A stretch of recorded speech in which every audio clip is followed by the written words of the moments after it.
Nakumpirma na isang US military contracted aircraft ang bumagsak sa isang barangay sa Maguindanao del Sur nitong Huwebes. Nagresulta ang pagbagsak sa pagkamatay ng lahat ng 4 na pasahero sa loob ng eroplano na pawang mga US national. Si Cherry Light magpapalita.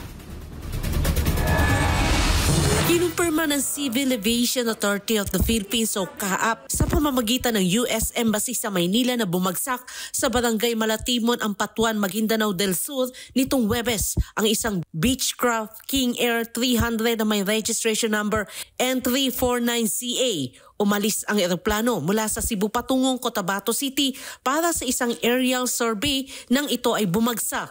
Ang flight ay bahagi ng isang regular na misyon para sa US-Philippine Security Cooperation Activities. Sabi ni CAAP spokesperson Eric Apolonio, hindi pa matukoy ang dahilan ng pagbagsak ng eroplano. Patuloy anya silang nakikipagtulungan sa mga lokal na otoridad para matukoy ang sanhi ng insidente. Wala pa po kami information sa ngayon dahil unang-una kailangan makakuha tayo ng official report lalo doon sa kapulisan kasi sila yung first responder Kaya kailangan makakuha kami ng information at makikipagtulungan naman ng Civil Aviation Authority of the Philippines para maimbestigahan kung ano nangyari dito at anong cause ng pagbagsak. Dagdag din ng opisyal, 2 na ang naitalang bumagsak na eroplano sa bansa sa taong kasalukuyan.